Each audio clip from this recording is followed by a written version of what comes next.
Before diving into psychology, alchemy, the shadow, which is what we're going to talk about in this video, it's worth stating what makes Warhammer 40K such a compelling setting. So, like the title implies, and some people, I didn't realize this, Warhammer 40K is called that because it's set 40,000 years in the future. It is the science fiction version of Warhammer Fantasy, which is a sort of Tolkien-esque setting. It has elves and orcs and dwarves, etc. And so sometime in the 80s, they said, hey, wouldn't it be cool if we created this like in the future and made sci-fi? And they did, and it became more popular. In fact, to this day, Warhammer 40K is the most popular property for sure. And so it is interesting, though, because it still has that template. There are still space elves and space dwarves, etc. And in this far future, this is not like The Expanse, okay? This is not something where people are, fighting with little photon guns that look like garage door openers and stuff like that. This is a setting in which people are using flaming swords, okay? So it is sci-fi, but it's actually, I would say that it's more appropriate to say that the genre is space fantasy. And it draws deeply on past mythologies, or I guess current mythologies in some way. Myth, religion, politics, psychology. The entirety of the Imperium of mankind has an aesthetic in 40,000, what would be the modern times in the setting. It is currently around the 41st millennium. There is a theocracy called the Imperium of mankind, which is brutal and unrelenting and dogmatic. And it's not a product of a creator. There are certain people who are sort of vaunted as this is the person who came up with this or whatever, but it is not like Lord of the Rings. It is not like this is J.R.R. Tolkien's work. It is a collaborative process built collectively over decades, shaped by countless writers and game designers. Its lore is ongoing. It's not frozen. It's still happening. And it happens in the future of our world. So like there was a New York City, but it just was 40,000 or 39,000 years ago or whatever. And this is very interesting. What it does psychologically when you're thinking about it is they will occasionally reference these things. Like there's one scene where somebody has a really compelling painting and they're like, oh, what's that? It's like, oh, it's a... describe it, and as the reader, you're like, oh, this person has the Mona Lisa, and they don't even remember what it's called. Because it's 40,000 years ago. Now I want you to think for a second, like, the ancient Egypt, what was that? Like 8,000 years ago? Do you know a lot of like ancient Egypt paintings? Because multiply that by 4 or 5, right? And so the scale of it is massive. So it does happen in our timeline, but it's so separated. And it's almost like the humanity that is a part of it in some ways is very much different. Okay. So it's high fantasy, military sci-fi, and cosmic horror in a singular aesthetic. It's gothic, it's excessive, it's apocalyptic. It has every great trope. These are like the knights of the Imperium of mankind, and they sort of look like Templars. Here's Abaddon the Despoiler, who we're going to talk about him. It's one of the first models that I painted poorly, but I refused to repaint it. There's xenomorphs, which are like the alien, or these are Tyranids, which are actually like xenomorphs from the Alien franchise. And yet there still is the space elves and everything like that. This right here is the current Imperium of mankind. It's millions of worlds, trillions of people, and it's separated right here by the cicatrix maledictum. And maybe one day we could talk about all of that. But in this setting, I find it so incredible because it is collectively written and collectively constructed over time.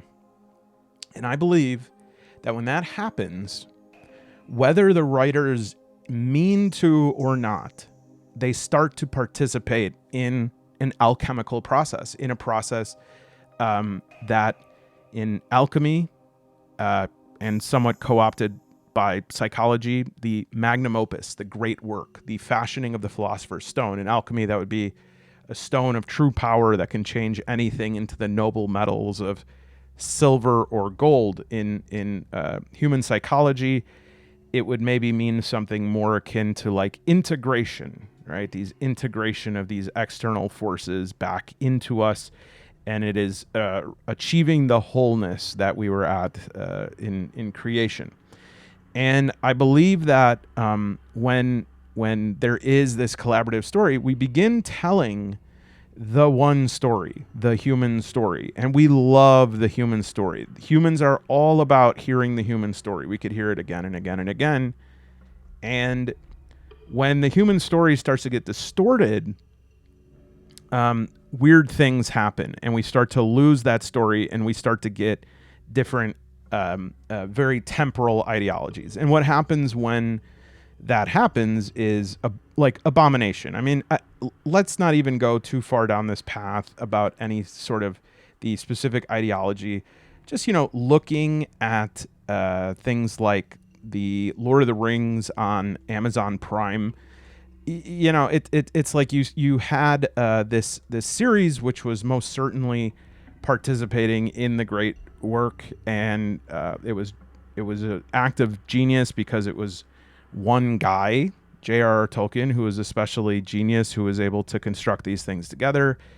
And you have this series that somehow, even though it's about little hobbits and elves, it's also about the human compulsion towards violence, the irresistibility of power, the strange and unbeatable potential of companionship, the fact that you have to be normal in order to be heroic, the depth of shadow that exists within us, this other realm of darkness that permeates things and calls to us in our death drive. All of these things that humans, like, it's all firmware that we are instinctively born with. That's what a great story does. It tells those things. And so you can always tell when that's being messed with, because the story will start deviating from that, and it'll start being about, like, very, very temporal things. Very temporal things like, I don't even know, get out the vote. Well, let's make this episode about getting out and getting the vote, or reporting people who are using lateral bullying to the human resource department. Let's make an episode about Lord of the Rings about that or something. And so it becomes abomination. You could tell that because it's like it's a perversion of the intention of something that is eternal. And so when things are written by a committee, they sort of, like, especially if you have people who are sufficiently skilled and sufficiently committed, as you do with Warhammer 40K, you just naturally start to do this alchemizing process, both in the story and without. And I do believe that Warhammer 40K is one of the few properties that have not yet sort of like been bought and sold. And it's in a very, very, very dangerous place. It's very close to that happening soon.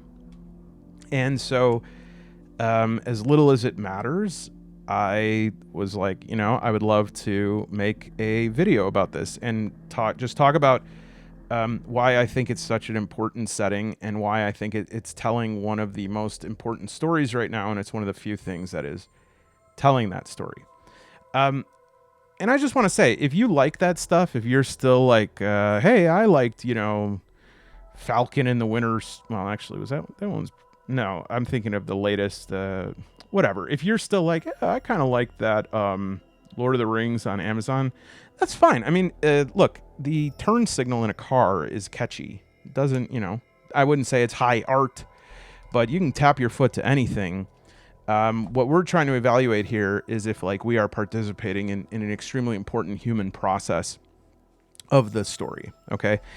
And so to start, I wanted to talk, I know that a lot of people already know this, but I want to start by talking about the shadow.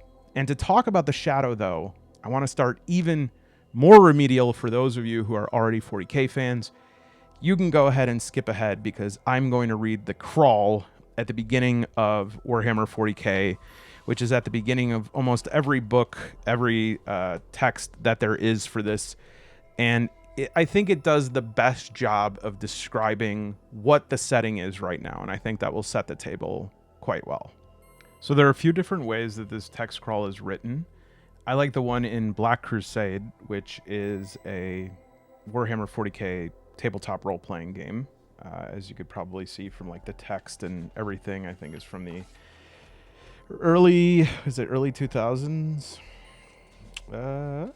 Maybe 2010. So it is the 41st millennium.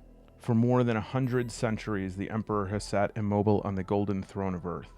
He is the master of mankind by the will of the gods, and master of a million worlds by the might of his inexhaustible armies. He is a rotting carcass writhing invisibly with power from the dark age of technology. He is the carrion lord of the Imperium, for whom 1,000 souls are sacrificed every day so that he may never truly die. Yet in his deathless state, the Emperor continues his eternal vigilance. Mighty battle fleets cross the demon-infested miasma of the warp, the only route between distant stars, their way lit by the Astronomicon, the psychic manifestation of the Emperor's will. Vast armies give battle in his name on uncounted worlds. Greatest amongst his soldiers are the Adeptus Astartes, the Space Marines, bio-engineered super warriors. Their comrades in arms are Legion, the Imperial Guard and countless planetary defense forces, the ever-vigilant Inquisition, and the tech priests of the Adeptus Mechanicus, to name but a few. But for all their multitudes, they are barely enough to hold off the ever-present threat from aliens, heretics, mutants, and worse. To be a man in such times is to be one amongst untold billions. It is to live in the cruelest and most bloody regime imaginable. These are the tales of those times. Forget the power of technology and science, for so much has been forgotten, never to be relearned. Forget the promise of progress and understanding, for in the grim, dark future, there is only war. There is no peace amongst the stars, only an eternity of carnage and slaughter, and the laughter of thirsting gods. And I want to continue and read the final paragraph of this one because I do think it's relevant to our conversation on the shadow. This is not in every edition, but in this book you kind of play as the bad guys.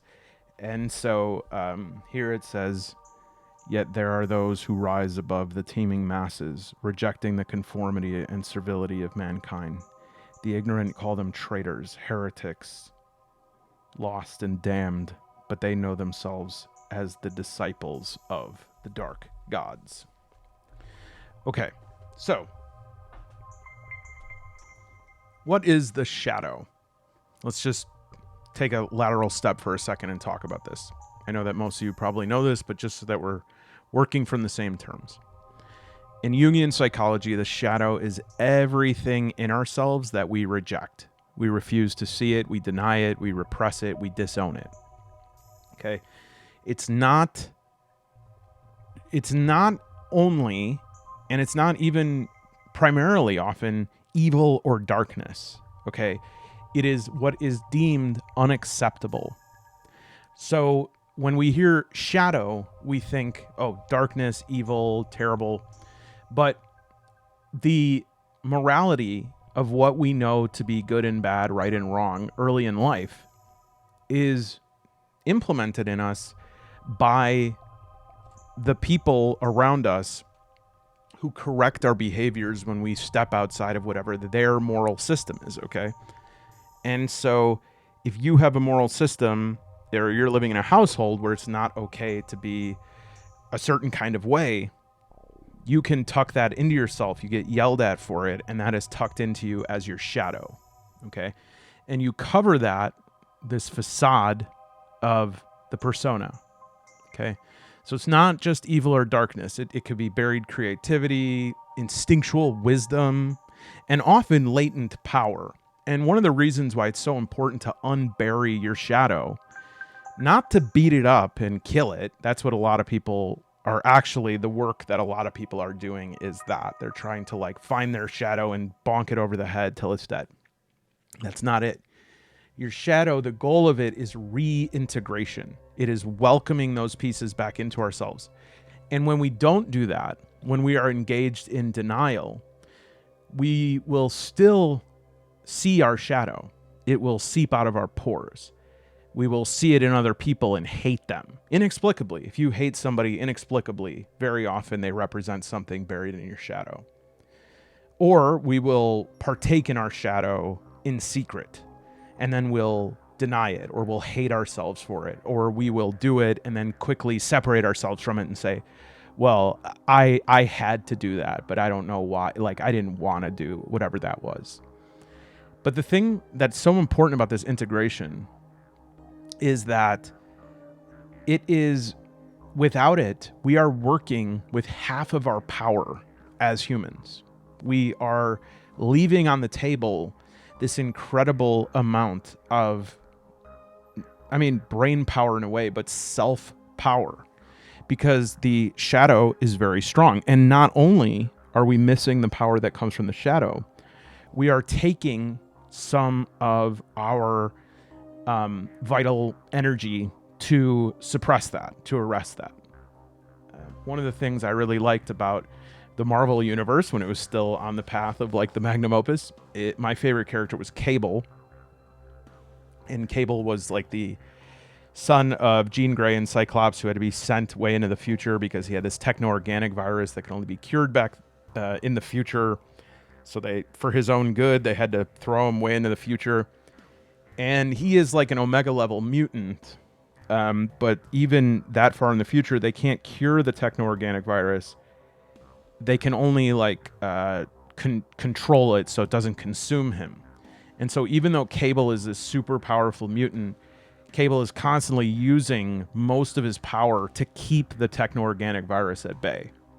And so just ends up being like a pretty awesome mutant still, but not like, one that could shape worlds and stuff. All right. And so what I like about 40K and about all great settings is that it externalizes the unconscious.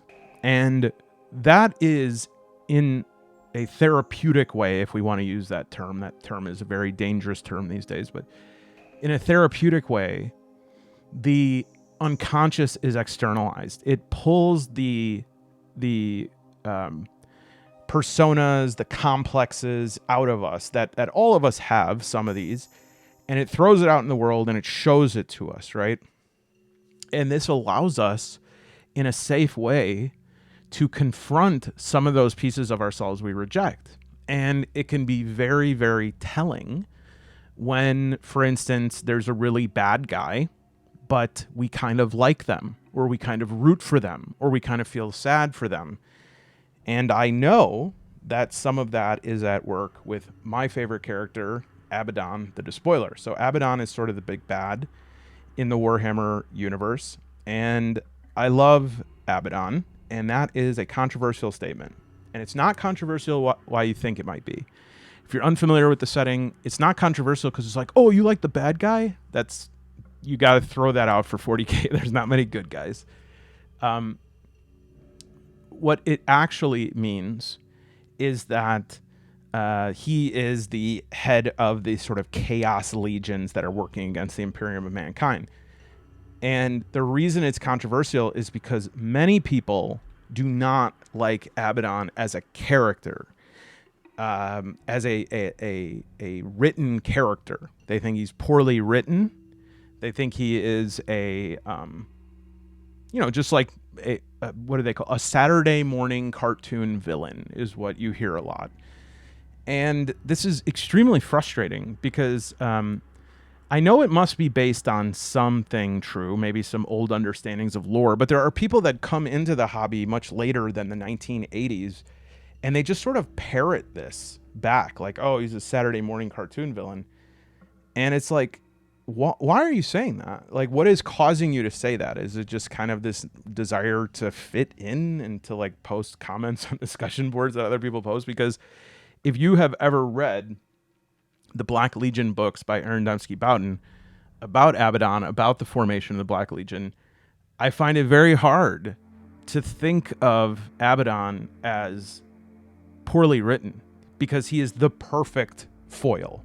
And I'm going to talk a little bit about why that is. But the shadow, just to close that up, we have half our power in there. And it's anything the ego cannot integrate. The ego says, that's not part of me. You must be mistaken. That's not part of me. I'm not flamboyant. I'm not artistic. I'm not able to be confrontational. I'm not whatever it is that you don't think you can be, that you were taught that you're not. That's in the shadow. And so the shadow shows up first through projection. This is what Jung would say. We see in others what we deny in ourselves.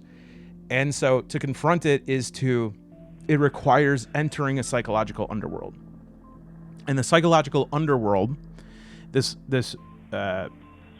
hero's journey of a sort, is this place where everything gets thrown up into the air. Because until we have to confront our shadow, if we ever do, some people never do, but if you do, you have to confront and you have to accept as a premise one of the scariest things for a human to accept, which is that you don't actually know about what's going on in the world and you don't know anything about yourself and everything is not under control. Okay? And that is terrifying because the way that we create a sense of security for ourselves is to develop understandings and protocols. When somebody comes up to me and seems threatening, I do this. When I feel like I'm taking advantage of, this happens. This person's mean to me, but I know that happens because of this phenomenon here, and they're just passing that down to me, right? And we create all these little algorithms and little syllogisms, and it's, I think deep down we know that there's no way, the meteor can come at any time and just explode everything. But no. As long as I remember how to hold my drink in my hand at the same time as this little plate at the networking event, and I can eat my little cherry tomatoes, I'm good. I'm safe. And so to confront that's what Augustine would call like the dark night of the soul. All right. And that point is important for this conversation because that is actually the start of the alchemical process, the thing that the alchemist would call, the alembic cycle or the alchemical cycle or the magnum opus, the great work.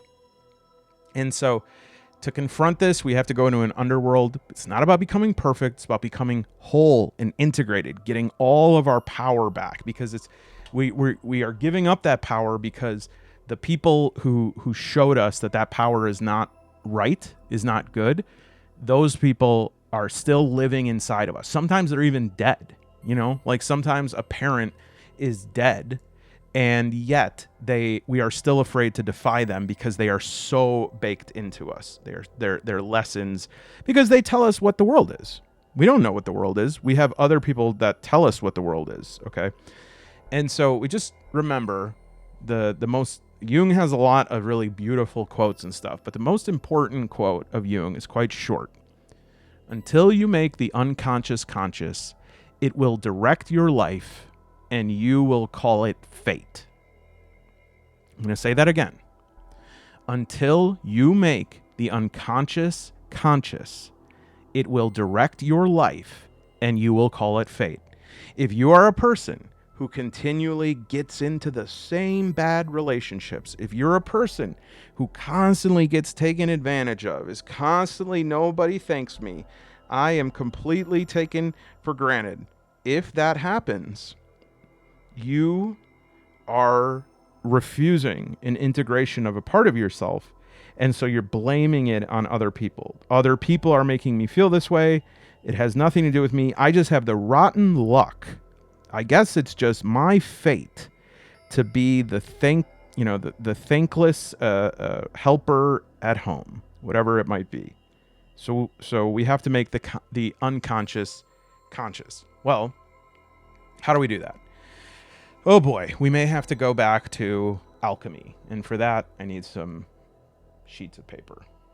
This is a great little. I don't know. Am I going through puberty? Why did my voice just crack? This is a great little image here of Abaddon and Reboot Gilliman, the Emperor Regent of the Imperium, kind of coming to clash with one another. So That's the demon sword Draknien, which was that demon was created the first time a human killed another human. That was such a powerful psychic occurrence that it created a demon in the warp. Oh yeah, that's right. That's in order to do faster than light travel in Warhammer 40K, you have to go through hell. I'm not saying a hard time. I'm literally saying you have to fly through the warp, which is hell. And you need something called a Geller field, or else demons get into your ship. More on that in some future video.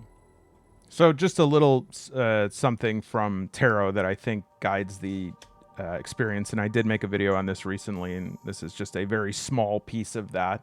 But this is the Fool. This is the Fool who starts the journey, and there is some sort of event that causes cataclysm. Everything falls. There is death, right? And then there is just a glimmer of hope. There is something that guides us. And eventually there is just this peace that forms, and illumination breaks through the clouds again. And eventually we reclaim our wholeness of ourselves. That's very, very summary, but there is the same sort of story through the alchemical process. And you might say, well, you're just taking one thing and tacking it onto another thing. Okay. When you walk this path, you will see that that sentence is the truest thing possible, but that it's frustrating because you can't fully explain why that is. Okay? It just is. It is that everything is everything. You know, that's why the sort of hippie phrase, like, it's all connected, man. Yeah, I think when people hear that, they think of like, oh yeah, if you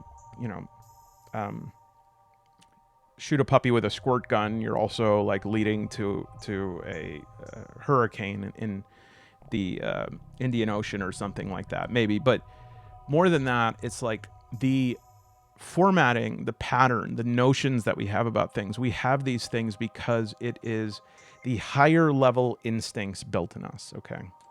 And so there are 4 stages of creating the magnum opus, which once again, the magnum opus is the great work. When we talk about that in vernacular, it means like, oh yeah, this is their magnum opus, you know, this is the Dark Tower series by Stephen King. It's where all these ideas that have been floating around a lot of King's books, like they're finally integrated into this one place. It's the magnum opus. In the very first stage of the alchemical process, if you're an alchemist, is nigredo, okay? And nigredo is the blackening. And so they would literally, this is kind of why in a lot of the fables or stories, it would start with lead, right? It would be like, we want to turn lead into gold, because lead was the furthest away from gold. It was nigredo. And when these alchemists would try, and by the way, there are records of this that go back to like the 1st century. And so when alchemists would try to create this philosopher's stone, this magnum opus, they would always start with like burning. There had to be a dissolution. And so the 3 levels here though is like alchemy, the attempts to create these noble metals. You'd start with this. In storytelling, this would be like the fall, right? Or I guess in Miltonian metaphor, it's the fall, but it's also the descent into the underworld, right? Orpheus is going to retrieve Eurydice from Hades, as it were. And so this is required. This has to be the first stage, okay? It's dissolution, it's ego death, it's a confrontation with the shadow. The shadow can no longer be ignored. You can go through your whole life ignoring the shadow and being quite successful at it and coming up with lots of clever ways to do it. But ultimately, you have some choices to confront it. You don't have to. Like I said, some people that go through the whole deal, they never do. Now, when you do this, when you finally turn your head and your shadow's just like, just look at me. You have kept me locked up your whole life. Just look at me. And you look at this shadow, and it is like you're burst into a million pieces, and you feel like you're everything is falling down. And you know what? Everything falls down. right? That's what's scary. That's what's scary.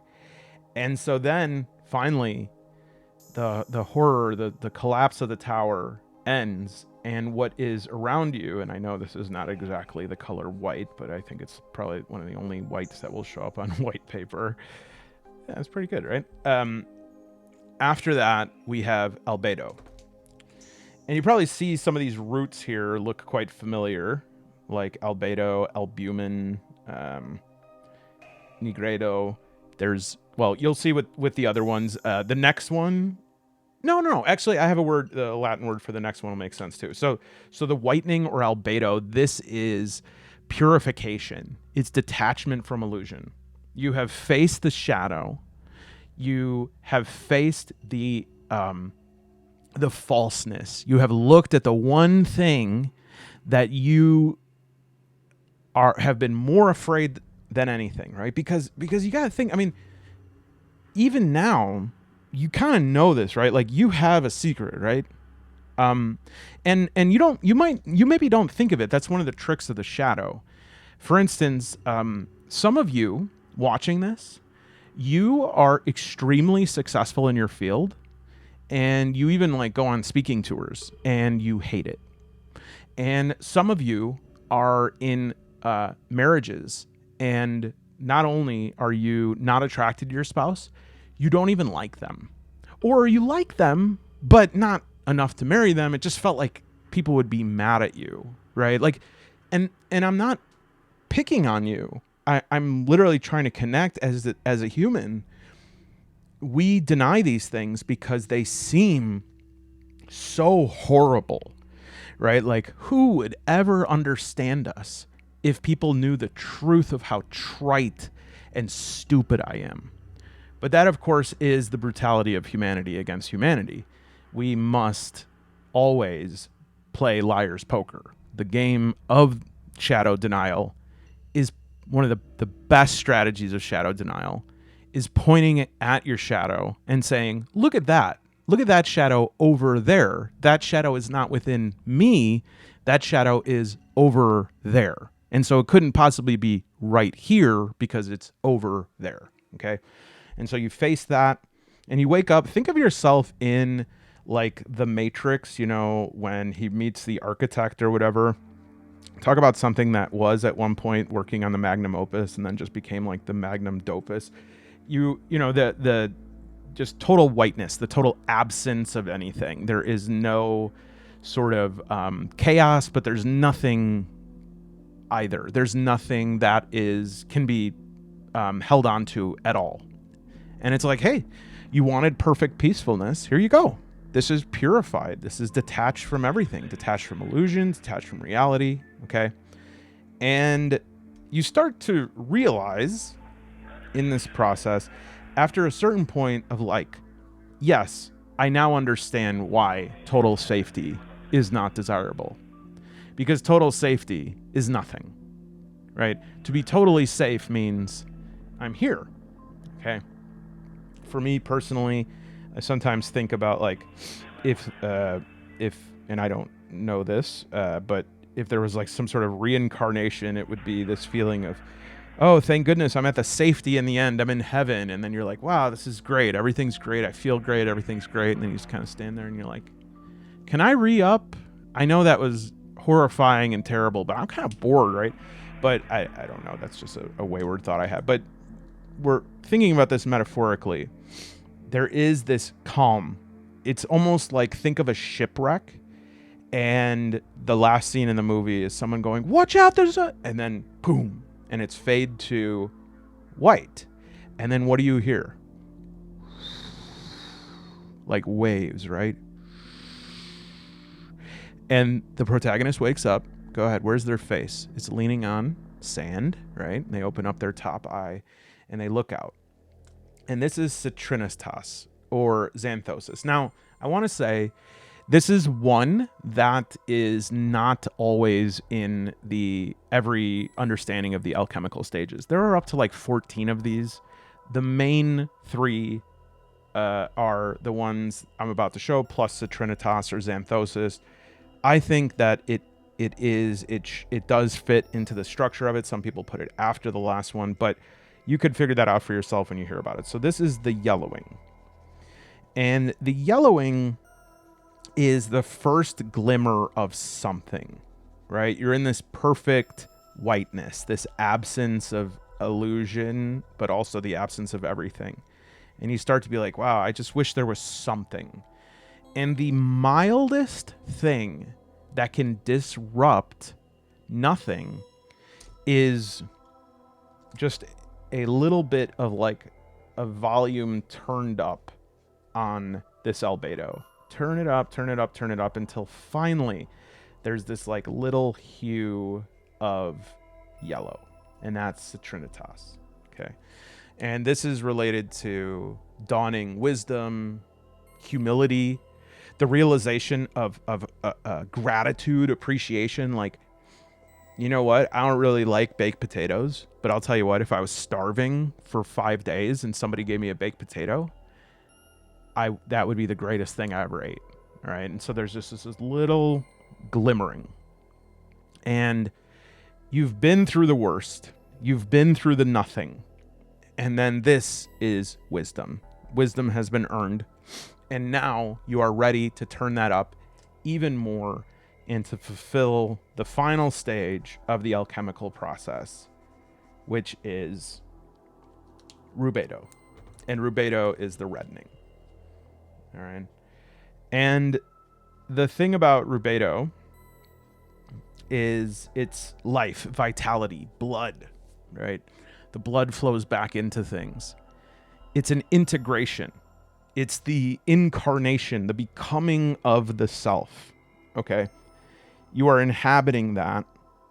And here there is sometimes identified like a peacock color that they would say, like a purple and blue, that can fool people into saying, well, I have the answer for you, right? And that may be relevant later, but oops. Oh, that's okay. Actually, that's very good right there, because that's great that I accidentally did that, because this process can repeat itself.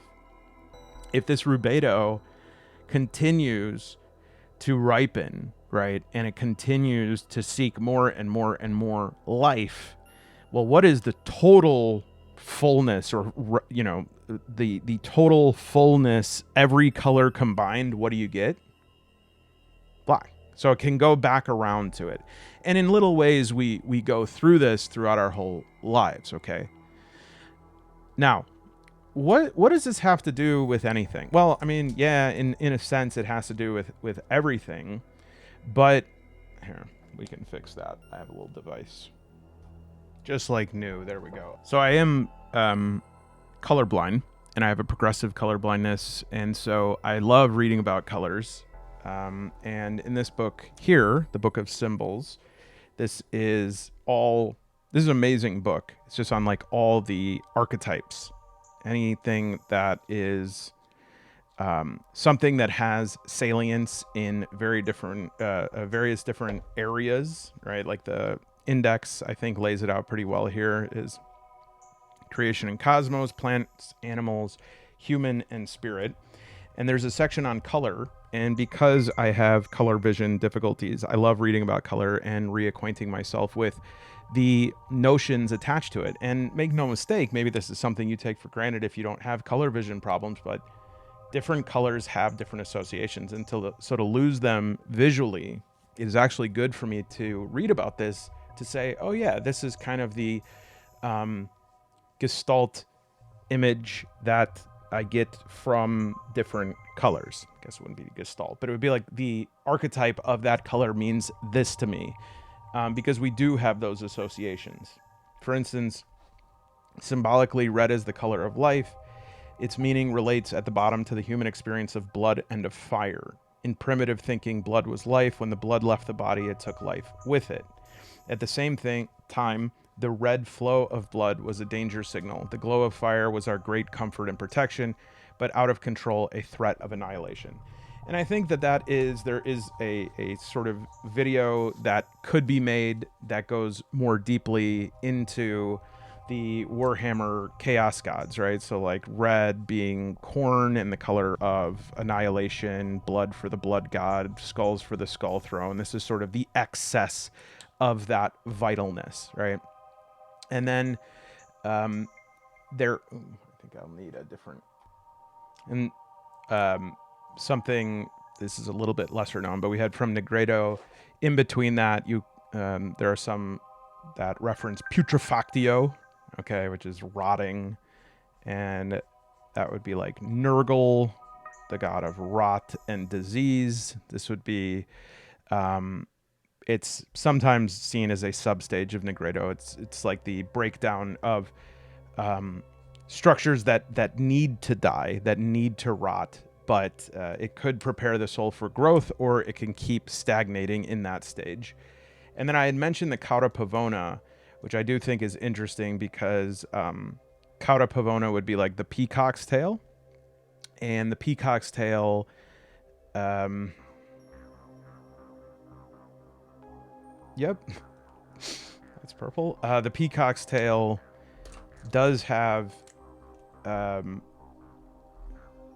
sort of Zinch, who is the changer of ways, the god of lies and illusions, and Slanesh, who is the god / goddess of excess, lust,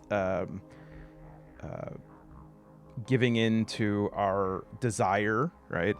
And what's interesting about this, in terms of the place that this lies on the alchemical structure here, is that inside of Cauda Pavona, the peacock's tail, it's this explosion of colors. And the peacock, if you think about it, they have these little islets, right? Like these little places here that have a bit of yellow. And as yellow, the citrinitas is this awakening. There can be this thought that this explosion of colors is the truth, right? We're awakening to the wisdom, because citrinitas, xanthosis, yellow, is this wisdom. And look how beautiful and how mesmerizing it is. But of course, that is indulgence and deception. It's illusion. And it usually happens it can happen on the spiritual journey, as you progress between the stages, to say, yes, like you reach this nothingness, and then you see this explosion of color, and you say, oh, that must be the truth, right? And this would be sort of, well, in Warhammer terms, this would be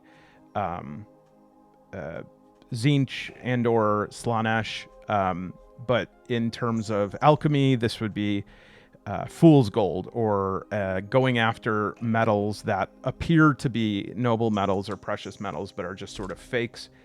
And it's a sidetrack, right? It is a sort of, it's a lie. It's this, a cult might be a good example of Cauda Pavona, like this idea of, oh yes, like we understand it all, and we have all of the answers, and look at how happy we all are, and look at how excited we are, and look how liberated we are.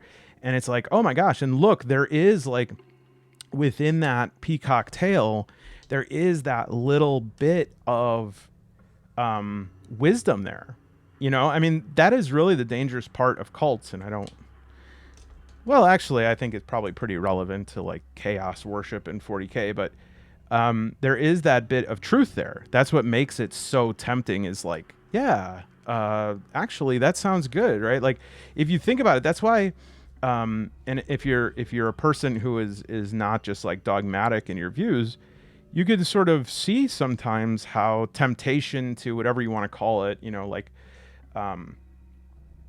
so you could look at a left-hand path, like true not true, I guess, Anton LaVey Satanism. As you listen to that, it's like, no, this is good, right? Because you are advocating for yourself, and you're like pursuing those things that bring you growth and bring you happiness.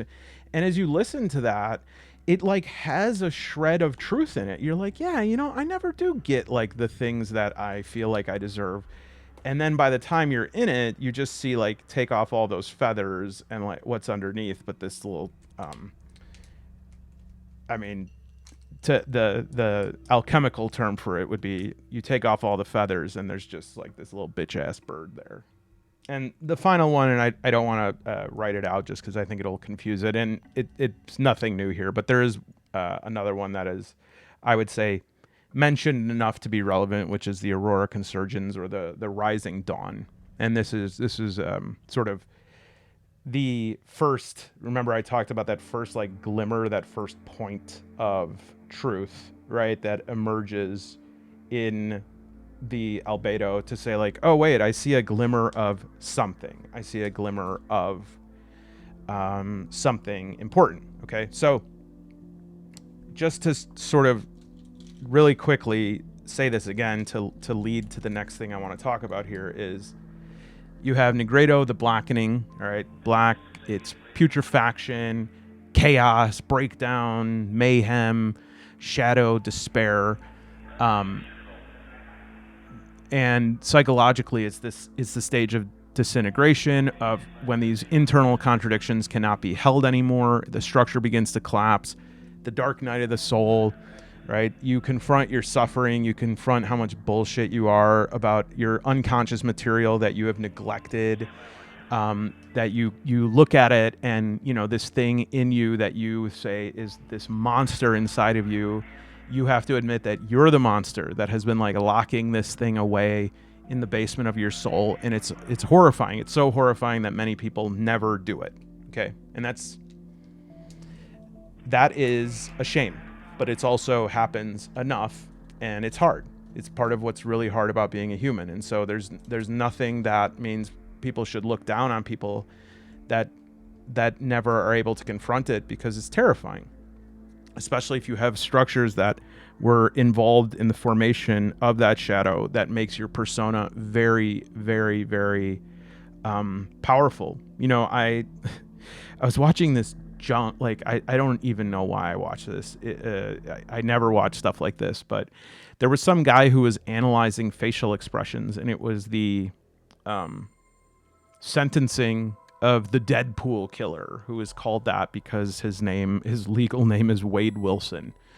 And they're doing a psychological breakdown of his face as he's hearing the jury read off his sentencing, and he got two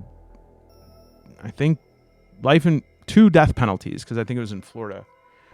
And it was interesting in a way because it kept pausing the video and showing the different phases of this guy's face. And the psychologist there, who is not diagnosing anyone, nor am I, was just saying, you know, right here, you can almost see this sort of like child fear, the terror slip through. I'm going to be put to death. I'm going to be thrown in prison.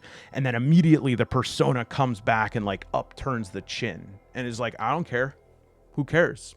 I don't care that I killed these people. I liked it. I wanted to do it. And it just like looking at that, it was chilling to me, but it also shows just like how embedded these personas can become that we wear, because some people would rather wear that mask even to the point unto death, unto death. And in fact, the inciting event of Warhammer 40K is what's called the Horus Heresy, in which Horus, who is one of the Emperor's 20 sons, leads a revolt against the Emperor. And in that opening oeuvre, it says, the Emperor is a carry-on lord on a golden throne. He's been there for 10,000 years. 1,000 psychers or psychic people have to be executed a day to keep him alive. And the only reason he stays alive is because his psychic light is so bright and it projects from Earth, and everybody who is a human uses that light to direct their ship while they are in the warp or doing faster than light travel through hell. And so he's just kept alive. I mean, he's a skeleton, but he's still got this little pulse of life left. And in my view, and the reason why Abaddon to me makes sense as a character is because this is what happens when the shadow is denied. And when somebody has such a strong shadow that they deny it, not only unto death, 10,000 years of sitting on the precipice of death, okay? Albedo is the whitening. It's purification, illumination, separation from chaos, clarity, emptiness. It's usually a period of reflection, self-examination, when you are just there with yourself finally. A person begins to separate from old patterns. And they finally take a look at this unconscious content that they've been repressing. And then Citrinitas, yellow, can also be gold, right? But usually in the alchemical process, gold would be the goal at the end, is you want to make, spin lead into gold. But that is this beginning of wisdom. The ego becomes more integrated with the unconscious, and a new relationship to the self and world emerges. And then finally, that this turns into a sort of rose gold, into the rose, into the red. And this is rubedo, which is finally the blood, once again, that sort of Jungian libido, or that desire for life and it experiences. Could be sexual libido, but also just the libido to experience life, to be alive, to be in this world. That emerges, and that's integration, embodiment, wholeness, union of separated parts. It's the final stage of the magnum opus. The soul has now incarnated. Opposites are reconciled. You have spirit and matter, light and shadow, mind and body. It's an individuation. The person has been in this body, but now they have inhabited the fullness of that body. All right. And so in tarot, this would be like the magician. All right. And so I bring this up because, again, I think that one of the reasons why I want Warhammer to continue, not the way it is, because it's evolving. It's good that it changes. I want it to resist the siren call of the Cara Pavona.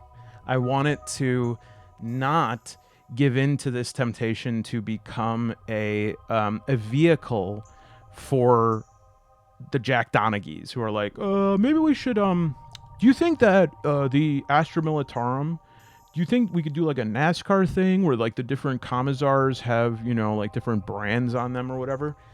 The one reason, and I think I would live in the Imperium of mankind, and this was one of the greatest comments I've ever seen on a discussion board.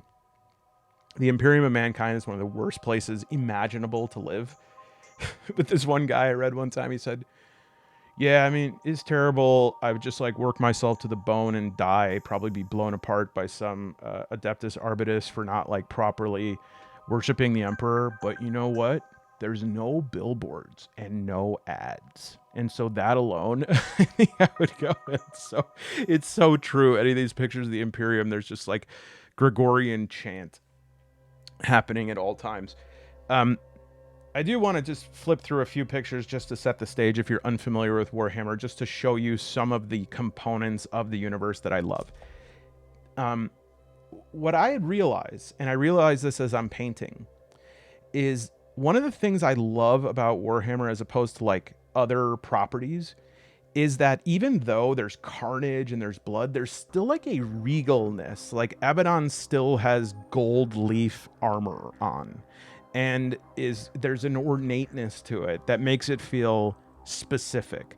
I feel like in a lot of other similar properties, Battletech or something, it's just like big robots that are either, in the case of like Gundam, which Gundam's pretty cool, but it's just like, it's as if dirt doesn't even exist. And then you have these other ones that's just like dirty, dusty. You can't really differentiate anything. And I just like that Warhammer maintains the sort of beauty in the violence. So I'm going to show you from the Warhammer 40K book here, just a few images to set the stage. So I would say that these are the main expressions of Warhammer. You have the miniatures, painting, wargaming, collecting them. The lore, there are 200 or more like books. They're good. Most of them are. Some of them are really not, but a lot of them are really good. If you're looking for something light and extremely readable in the universe, this is the Caiaphas Cain anthology. He's a commissar. He just always gets out of every situation, and people think he's amazing. And he actually is amazing, but he's just like, yeah, my whole point of why I overcame that whole army and called in an airstrike to defeat them is because I really wanted to just go home and, I got a new blanket and I want to try it out or whatever. If you are just coming into it cold, I would recommend the Eisenhorn series. Eisenhorn is an inquisitor. He's a psyker. This is going to show you, this is a damn good book series. It's damn good. And so even if you're a little like, oh, I'm not sure if I'll like this, Eisenhorn is excellent. He's an inquisitor, which is something like a diplomat plus detective plus warrior plus, and he's psychic and has like the ability to, he could do it all. He can change people's brain waves. He can blow up people's heads. He can move, missiles with his mind and stuff. Then there's the Horus Heresy series, which takes place in 30,000. A lot of people are tempted to start here and say, oh, I'll just read all these books. And you could do that. You might run out of gas a little bit because there'll be some of them that, it in the current timeline of 40K, the year 40,000 it's like 40,000, 41,000. They don't know actually because a character who wakes back up in the year 40,000 realizes they haven't been like keeping time well because, of like time dilation and stuff. So nobody actually knows exactly what year it is. But 30,000 is this inciting incident where the emperor has 20 sons, the Primarchs, and half of them rebel against him. And anyway, so that's a piece of it. Video games, like I said, Space Marine 2. Video games are very, very hit or miss. The current one, Space Marine 2, is really great. If you want one that's very fun and low commitment, Shoota's Blood and Teeth about the orcs is great. Inquisitor Martyr's pretty good. There's one, if you're really into tabletop gaming, Rogue Trader by, what is it, Owl? Why can't I think of it? It's the one who made Pathfinder Kingmaker, Owlcat Games. That's really good. They just released a whole expansion of that, Lex Imperialis. And then the Total War series is more like Warhammer Fantasy, which is the other part of the universe. And then there's tabletop role-playing as well. There's a whole TTRPG, Imperium Maledictum, a couple different ones that are running right now. And I think it's a D100 system. I haven't honestly played it that much, but some people just access it at that point. And then there's one thing, and that this is how you know that this is like the best hobby, is that it is linked all by one of the number one hobbies, which all of these involve complaining. You have to complain about the choices that the company makes, the characters make, everything like that. That's how you know you're like a true fan. Okay, so just a little bit to set the stage if you're not familiar. This is Rabute Gilliman. He is, again, probably one of the closest things to being a noble bright character. Even that is questionable, but he is one of the 20 sons of the Emperor. He was wounded, fatally wounded, and was in a suspension tank for close to 10,000 years. And they finally were able to wake him up, and it's one of the greatest scenes in Warhammer. When I read it in the book, I had to stand up and pace because I was so excited. He has been floating in a tank for 10,000 years. People are having pilgrimages for him. You could see where his neck is slashed, and people would be like, oh, I think it's healing. And they would do prayers there. And finally, this team goes and is like, we have this suit we could put on him. It'll wake him up. But the forces of chaos hear about this too.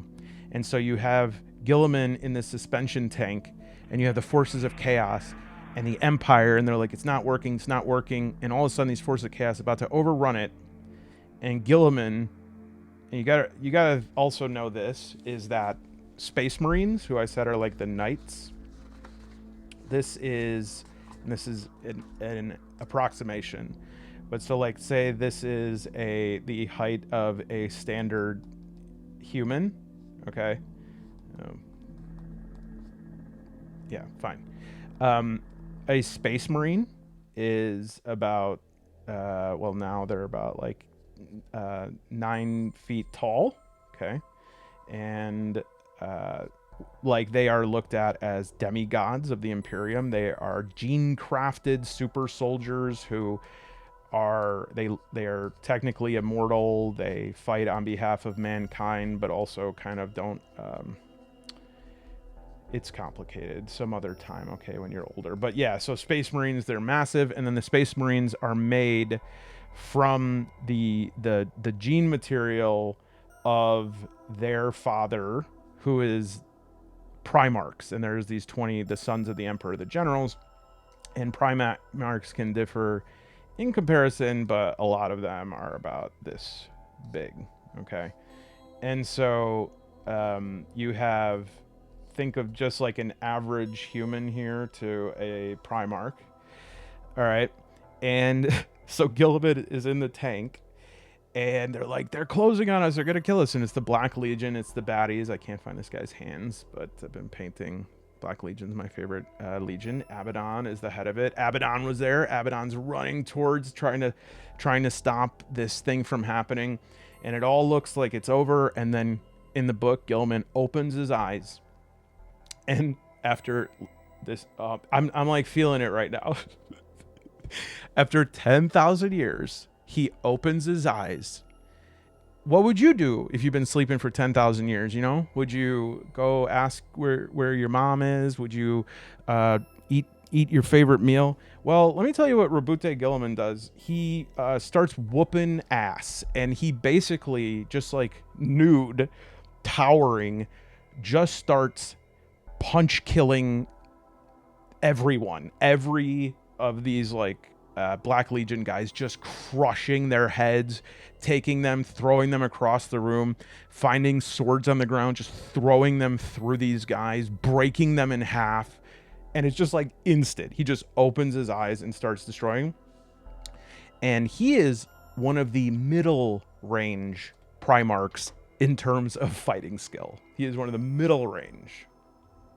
Yeah, so these are the Primarchs. That's Robute Gilliman. This is something. Square Loyalist Circle. Oh, Square Loyalist Circle Traitor. Well, that's pretty cool. Also, the 2nd and 11th, nobody in the lore knows who they are.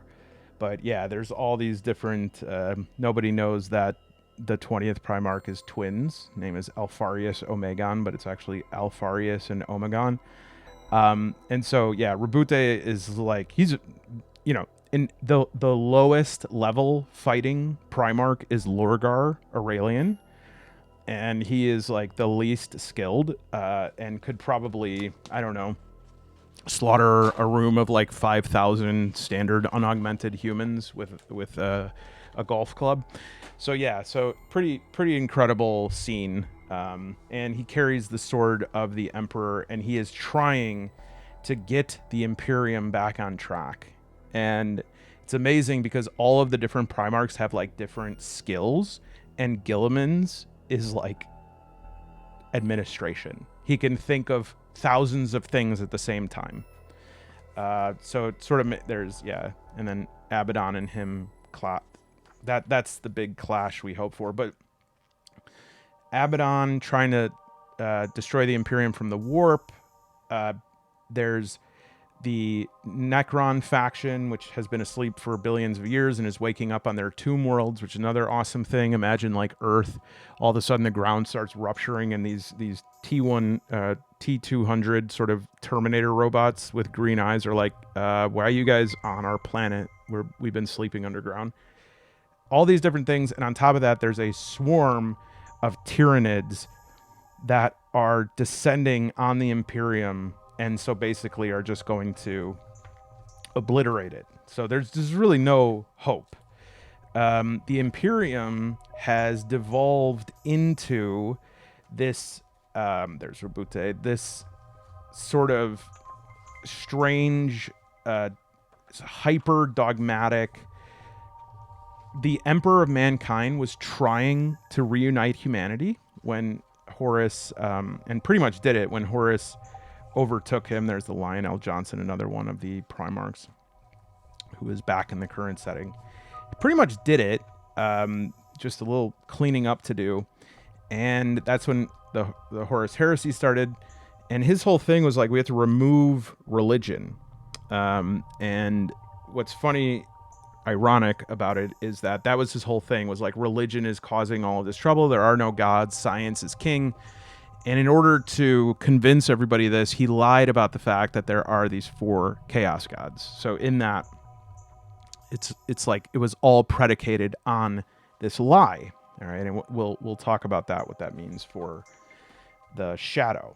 These are the Grey Knights with the famous baby carrier robot. But furthermore, the Imperium of Mankind has now devolved into this thing that's like a hyper dogmatic sort of future Catholic church, sort of like a, I don't know, medieval Catholic church with like Gothic everything, the iconography. This is an organ tank, which I actually have this. I'm yet to build this, but it's a tank that is made out of pipe organs with statues and everything. Here's one. If you have to do penance, this pumps you through with the pain of what you caused everyone else, pumps you through of combat drugs, and puts you out on the battlefield, translates your pain into fighting, and keeps you alive until you are almost nothing, just so that you could feel every bullet and blade that pierces through you. This is the Adeptus Mechanicus, who is a machine cult who believes that the god exists in machines, and believes that the Emperor is the Omnissiah, who is the machine god's avatar on Earth. This is the Astra Militarum. If you're a member of this, you're a regular unaugmented human, and your average lifespan is about 6 minutes. These are Ogrins. These are sort of abhumans, they're called, which are like, they are not mutated enough to be considered worthy of elimination, because if you mutate too far from the human form, you have to be killed. But they're pretty dumb, and so they're just used as sort of front line. These are the Adeptus Custodes. This is Henry Cavill's favorite faction, and these are the direct guardians of the Emperor. They are as different and as elevated from Space Marines as Space Marines are from the average human. They are each handcrafted one-man armies. These are the Sisters of Silence. They are what are called blanks. And what that means is they are an inversion. So if a psychic is attuned to the psychic power of the warp, the blanks are completely non-resident to the warp. It's a little more complicated than this, but essentially they have no soul. And so they're used on battlefields when there's like demonic hordes or a lot of people using psychic power, because to every human, if you were to just talk to them, you'd feel really uneasy and you wouldn't know why. Sometimes people even have a hard time seeing them because they have no soul and they can't look right at them. But if you're a psyker, psychically attuned or made out of warp stuff, they are like anathema. Just being around them is like being burned by a million blowtorches all at once. They can't stand it. And they're also like super awesome fighters that take a vow of silence. This is the kind of stuff that I absolutely love. Like, you have all these like scriptures and everything. They're literally scribes like writing what happens on the battlefield as it happens. And we have the forces of, oh, right. And then there's these titans and different knights. These are cool too. I want to talk about these sometime if I ever make a video. But these titans, there are some that are so big that they literally have like entire cathedrals on top of them. And they walk around and they're called god machines. There are some titans that, like, if you're doing the wargaming,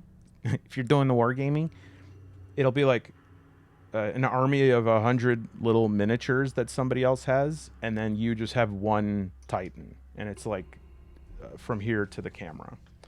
So in terms of the two worlds of Age of Sigmar and 40K, Age of Sigmar is a Warhammer world that is, fantasy, more like swords and sorcery.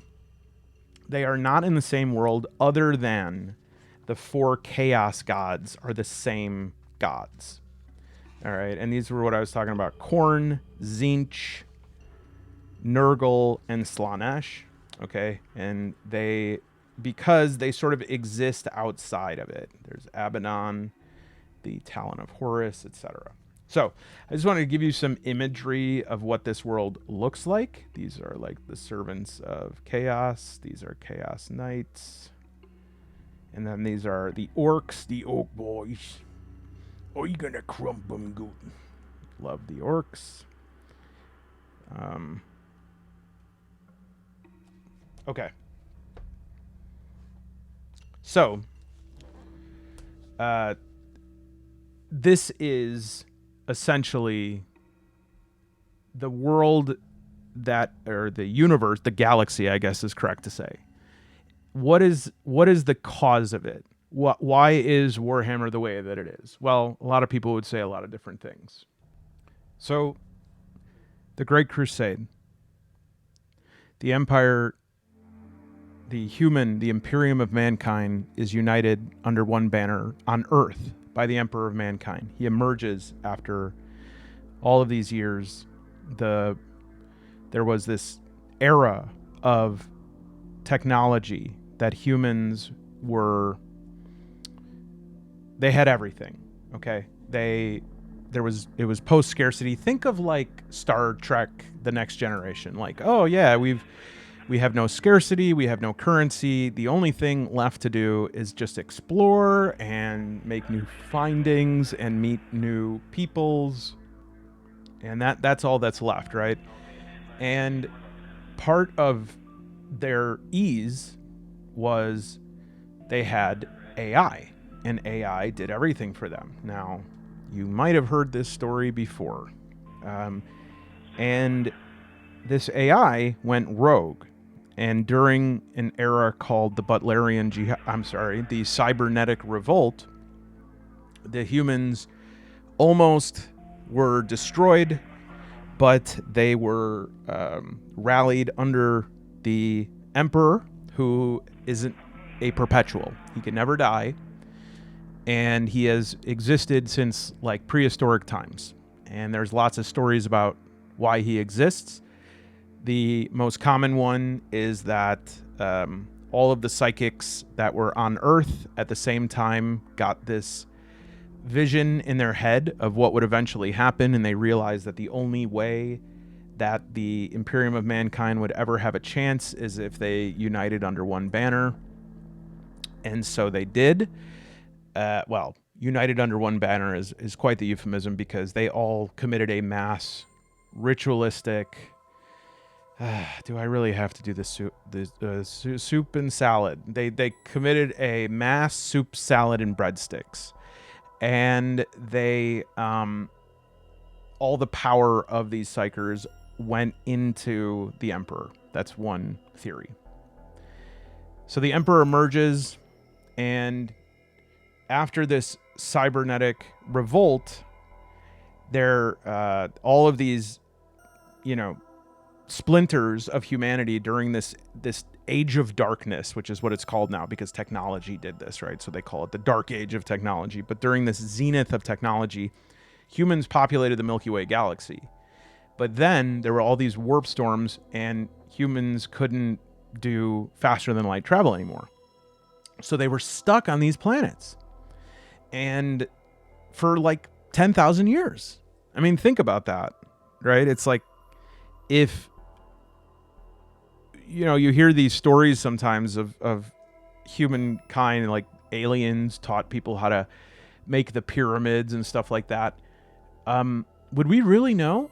Because again, that's like not even 10,000 years ago.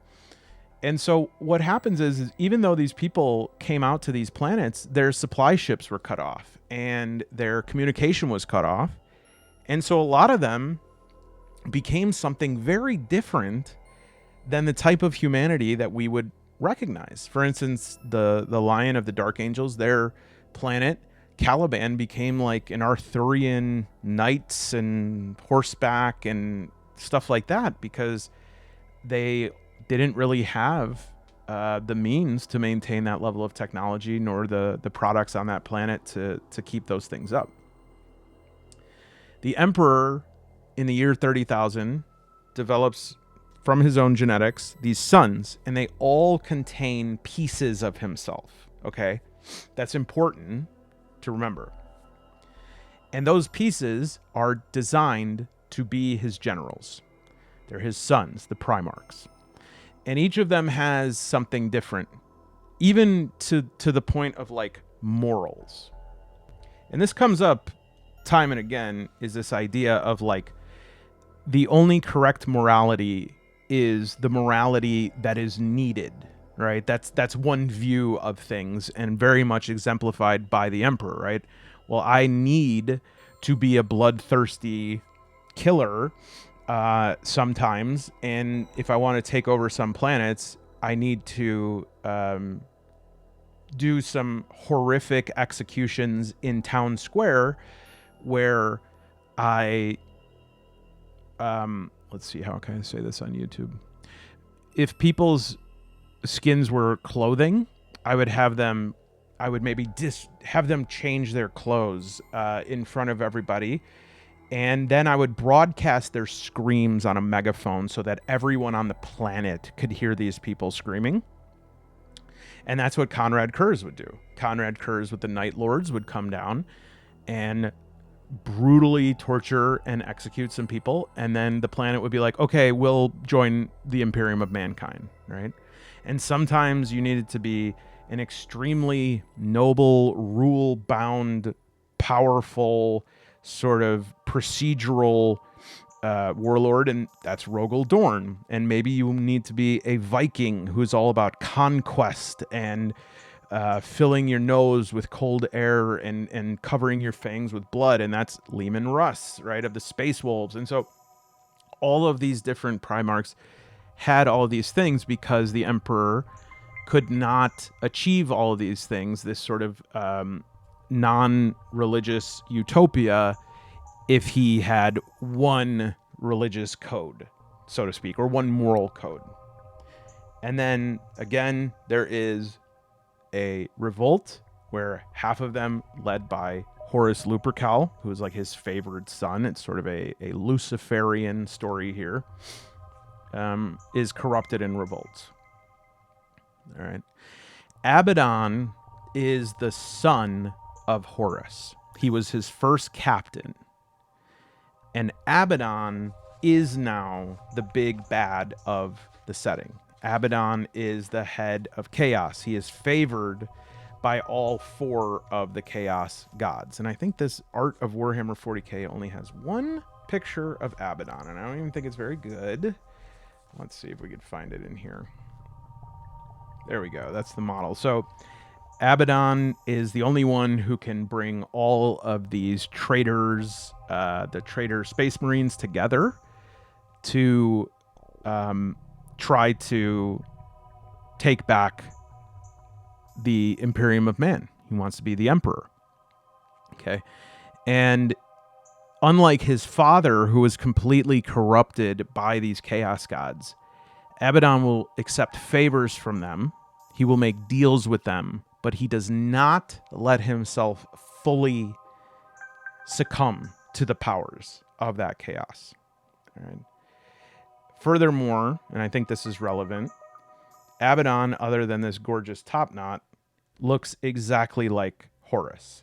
And even people used to have the story, they would say, we think that Abaddon is Horus's clone, which is probably not true, but Abaddon allows that to be true to get, the sort of reputation from that. But he thinks his father is a coward.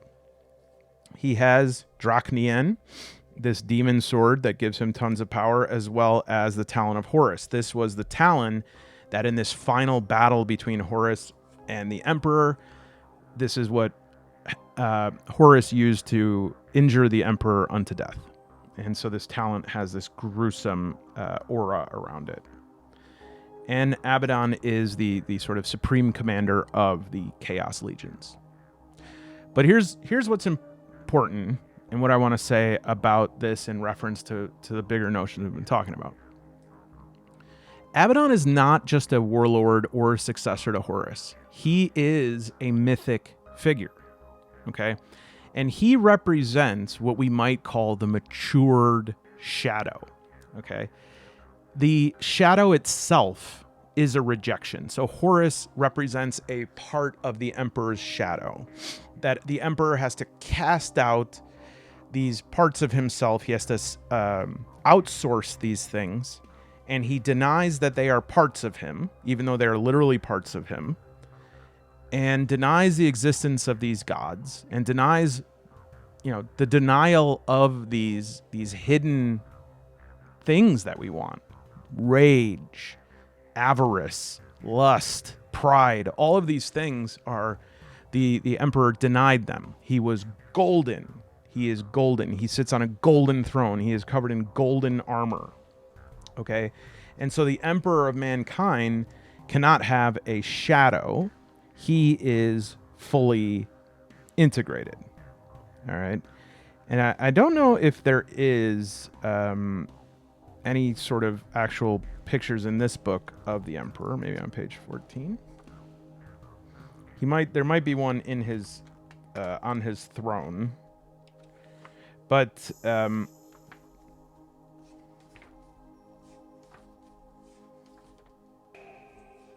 well, let's see here. Yeah, I'm not going to risk sharing images, but he's clad in golden armor. It's like seriously gold from top to bottom. He is just this shadow of perfection. And so Horus, his father, a tragic betrayer, the essential, fall to chaos, seduced by chaos, but still partly bound to the emperor's vision, right? Because he wanted the same thing as the emperor. Oh, I want to reunite humankind. I want to be the emperor. Horus is a reaction to the father. Abaddon, after the Horus heresy concludes and they lose, Abaddon takes Horus's ship and he's gone for 1,000 years. And apparently during that time, it says that all he does is stare at the Necronomicon, thinking about what he wants to do. And because of that, his eyes have like this golden... These are the space dwarves, the legions of Votan. He just thinks about what he wants to do. You can sort of see it there's the Black Legion. Yeah, his eyes are covered in gold. And so he is lucid about his reasons for defiance. He sees both the Imperium and the gods for what they are. And he chooses to wield that darkness knowingly. He represents a sort of brotherhood in the sense of, and I know this is going to sound weird, but it's like in the absence of fathers, right? Because his father Horus, he sees him as a weakling and a failure. His grandfather, he sees him as a deceitful tyrant. And so he turns toward brotherhood. And the whole point of the Black Legion is anybody who hates the Empire can join. You just have to paint your Space Marine armor black to say, I don't belong to any of that anymore. I'm just part of this Legion. And it's kind of like the role that gangs play in places where there's not strong masculine energy from father energy, right? Because of many reasons, right? And in Jungian terms, Abaddon is not the unconscious shadow. He's the conscious inheritor of a disavowed legacy. He is conscious shadow. He is the shadow that is produced when somebody knowingly represses their shadow in a powerful way. The Emperor refuses the shadow. No, we're going to just pretend everything's good. That does not just go away with him. When the Emperor is interred on the Golden Throne, a Carrion Lord, it is permanently externalized. Because remember, the action of internalizing the shadow is the act of incorporation. If you take it far enough to not incorporate that, this is what visits the true evils. And so you can look something, you know, there are public figures in the world that just refuse to acknowledge shadow. They are good, they are holy, they are never wrong. Well, who has to deal with that shadow then? That shadow now, this construct, this part of oneself that is not integrated. That is what evil is. He's the conscious inheritor. He doesn't rebel out of confusion, illusion, defiance. He has clarity. His wrath is purposeful. He understands the emperor's denial of myth and mystery, and that basically that the emperor's soul has doomed humanity to stagnation through this emperor's deceit and hypocrisy. And so, in terms of why I resonate with Abaddon, is because I feel in this, and this is me allowing my shadow to talk right now. Okay, so just take this with that. I'm not saying I'm going to enact any of this. This is my shadow. I have been lied to about where power comes from, what truth is, and what it is to be good. And for much of my life, I have been led astray by people who pursue the project of deconstruction, right? They say, no, everything is reducible to logic. Everything can be discovered. We just need the right amount of beakers and graduated cylinders. And people who think that there is anything beyond this world, they are rubes, they're foolish, they're idiots. And in that, we need to take on this project of destroying all things, mythology, stories, etc. And I feel so angry about that. And at the same time, I allow that to exist, and I interface with that, and I look at that shadow, and I say to it, I understand. I get that. However, we can't fully do that, because then we're just going to become the people we hate, right? And so the shadow is a good fuel to motivate you to seek change in the world, positive, real change. But there is also a strong social compulsion right now to deny the shadow, to say, no, the best way to avoid the shadow is to not bring it up. Don't stare in the warp. Don't look at the chaos gods. Don't think about anything. Just stick eyes forward. Any sort of friction or discomfort, that's what leads to bad stuff.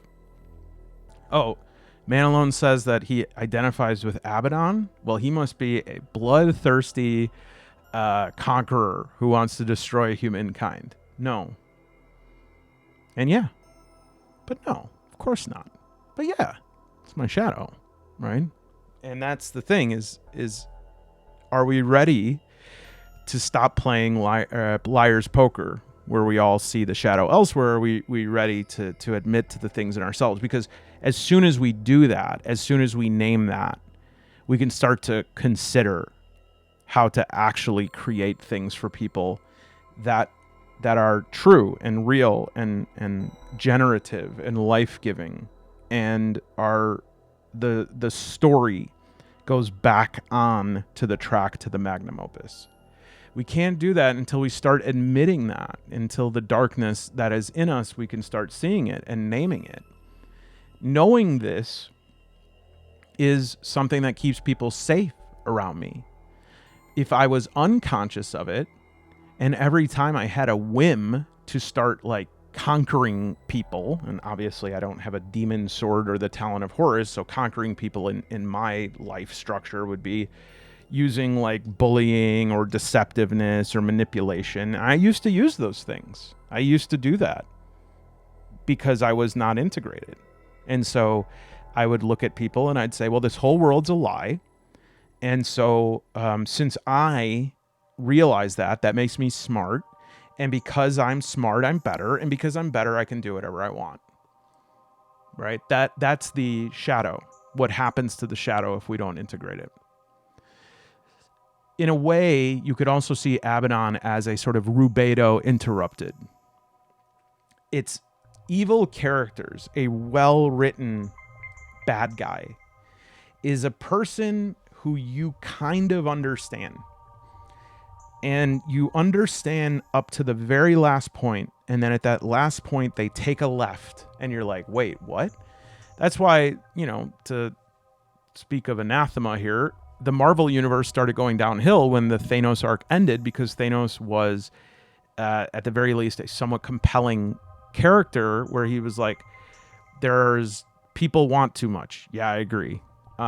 People are greedy. They take too much. They take more than their share. Yep. People, they hurt each other. There's too many conflicts. Oh my gosh. Agree.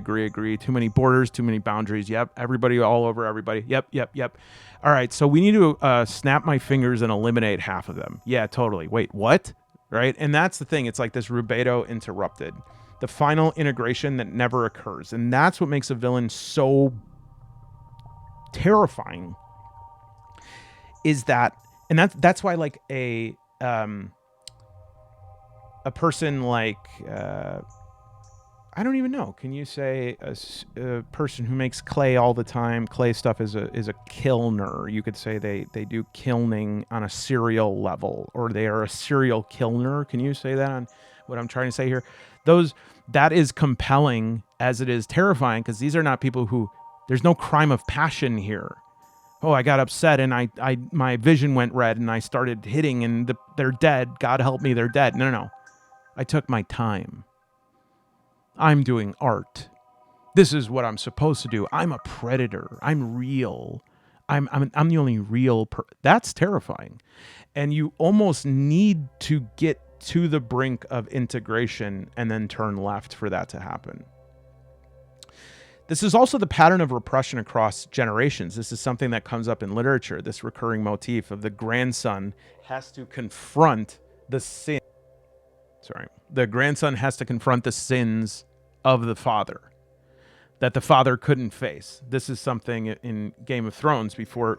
That's a great example of somebody who stopped the magnum opus and they've written themselves into a corner. George R.R. Martin is like, he'll never finish those books because he's like, no, I'm not going to write the magnum opus. I'll write something different. It's going to be shocking and surprising. Well, now what happened? He can't finish it because this is the only human story, right? But back when he was following the magnum opus, you had like Tywin Lannister's grandfather was this powerful lord. And then Tywin's father, I think it's Tytos maybe, was just a weakling. And Tywin hated him so much that he vowed to never be like his father. And so, Orestes has to avenge the death of Agamemnon, commits matricide to restore cosmic balance. I might be stretching it a bit, but the burden passes from father to grandson. In the Torah, the God of Israel warns the iniquity of fathers will be visited on the children to the third and fourth generation. And this is this unresolved wound that echoes downwards. Hamlet. Prince wrestles with the ghost of his father and the moral corruption that infected the Danish court. But his delay and his internal division, which is like his shadow, leads to blood-soaked endings. Is that the right way to describe a Hamlet? Could I say blood-soaked ending? Or Dune. Paul Atreides gets not only the power, but all these prophetic, the burden of the violence. And then his son, Leto II, well, if you haven't read it, you really need to see what Leto I can't wait to see when they get to that. They go, man, these Dune movies are going great. Let's do some more. He had a son, right? Yeah, Leto II. What happened with him? Well, go ahead and read this one. He turns into what? That's right. Can't wait. CGI is going to be amazing. But these stories suggest this psychological truism. Every generation's haunted by what the previous one denied. And where fathers are silent or complicit, it's often the grandchild, literal or symbolic, who becomes the one to name that shadow. Because they can see it. It's plain as day. You wanted to be that shadow? I will be that shadow. If the Emperor is the father of the Imperium and Horus is the son who tried and failed to reconcile idealism, truth with like complexity, then Abaddon is the grandchild. He's the one who's no longer confused. He acts with knowledge. He avenges that failure of integration. He's not a hero, but he's not only just like a Saturday morning cartoon villain. He's a necessary eruption of a truth suppressed too long. And in symbolic readings, he's not fighting for chaos. He's fighting against a lie, and he's using chaos to do that. Only fire can speak for it. His crusades aren't just military. Oh, he's done 13 Black Crusades. Why is he failing so much? He's saying in each, you made me this. You taught me to worship light and gave me only war. And when I was going to be done, you were going to kill me. So I'm your shadow, and I won't be forgotten this time. And you won't deny me, and you will recognize me because you refused before, you coward. What are the implications? I mean, I have some thoughts that I think are worth considering on this end toward like what can they do with the story from here, but I don't know if they'll do this with the story anymore.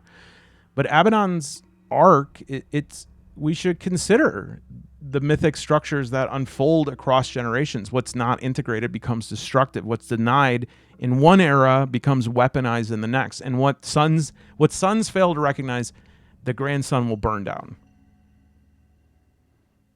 And in literature, in life, the long arc of shadow work is never personal. It is ancestral. This is why it's so important that we do this work. I got to think of this. Okay, I'm going to try this as it's a proverb that my friend Peter told me. It says, okay, the axe forgets, but the tree remembers. All right. Abaddon's not the end of the story. He's the unquiet spirit of everything the Imperium refused to mourn. And until that mourning occurs, until the shadow is actually confronted, the wheel of war is going to turn forever. And so that's maybe what makes it the grimdark future. It's going to turn forever. I hope it turns forever. Okay, because that's the truth of it unless we confront it. And now it's set up in a way where it cannot be confronted. The Emperor is a carry-on lord.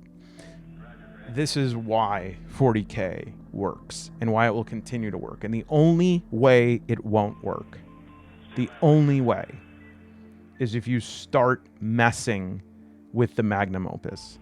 If you start making it about 2025's concerns. The magnum opus the wheel will turn and turn and turn. This is literally like killing the golden goose if you try to bring things to a crescendo too quickly. What does all this mean for the story? Well, I would love to share that sometime, but this video is more or less of a proof of concept for a podcast I'm considering starting. If this is something people are interested in, let me know. Otherwise, I hope it was at least somewhat enjoyable.